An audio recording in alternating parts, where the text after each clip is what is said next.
Hello and welcome back to Lorbeck Luxury Cars. I'm your host Harry, and beside me today we have this stunning 2017 Porsche Panamera 4S. Now, the original Panamera was first unveiled at the Shanghai Auto Show back in 2009, following shortly after the success of Porsche's SUV, the Cayenne. With the exception of Porsche's die-hard enthusiasts, the Cayenne and the Panamera went on to be a smash hit, which saved the company from bankruptcy.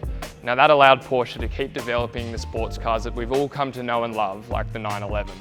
This example is the second generation of the Porsche Panamera, which has matured into a far more sporty and elegant package.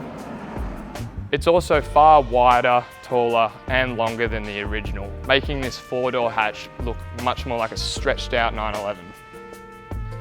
Now, although Porsche only designate their turbo badge for their V8 models, all the engines in the Panamera lineup are all turbocharged, and that's no exception for this 2.9 litre twin-turbo V6, which is still perfectly comfortable of sitting on 280 kilometres an hour on the Autobahn in pure comfort, or in Australia, 110 on the Hume. So, we've talked a little bit about the exterior of the vehicle and a bit of the Panamera's history. Now, I think I'm ready to take this thing for a drive, talk a little bit about the interior and see what the performance is like. So jump in and let's go for a ride.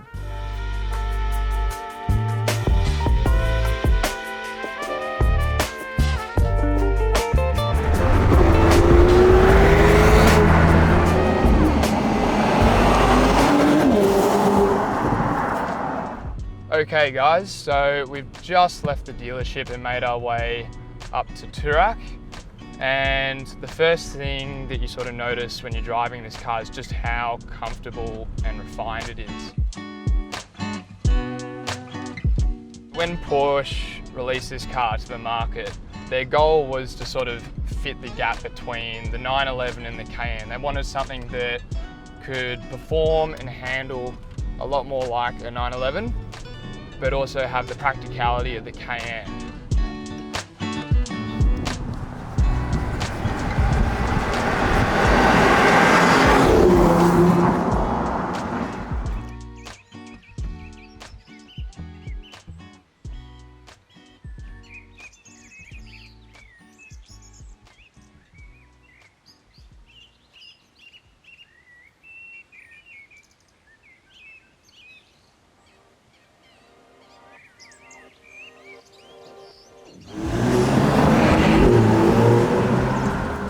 For this second generation of the Panamera, the whole interior got a full refresh.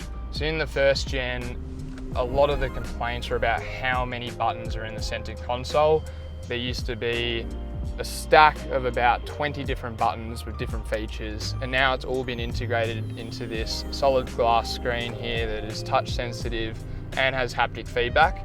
If you go to climate and click on your air vents, there's no more physical buttons to actually adjust your climate control. So all of it's done through the screen here. If I want the direction of the flow to point towards me, I'll do that through the screen and that automatically adjusts the vents down here.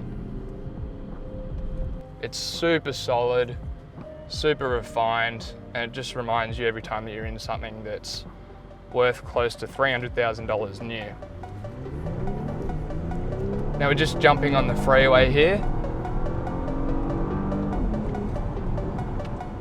And already you can tell that this car is way more dynamic than a Cayenne, and the steering really does make you feel like you're in a sports car. If the roads get a little windier, I have this sport dial down here for the drive modes. You can turn it to the left for comfort, back up to Sport Plus, and when you need to make that overtake, it also has a sport response button that I'll just press here, which for 20 seconds puts the car into its max attack mode.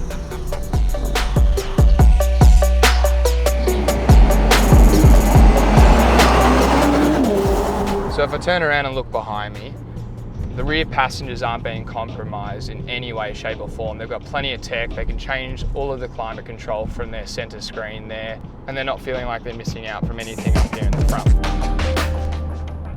So if I were to take this car up to the countryside, maybe to a winery, it is just so good at just crunching up those highway miles. If I want to make an overtake, put your foot down, and the turbocharged 6 just has the power to make the passes that you need.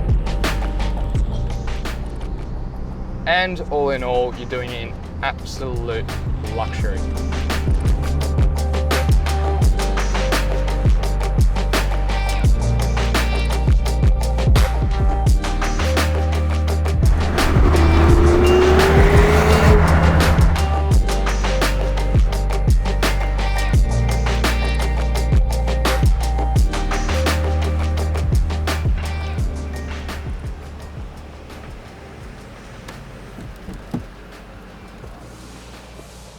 Guys, thank you so much for tuning in for this week's episode. If you like what you saw, please make sure to go and check out some of our older videos.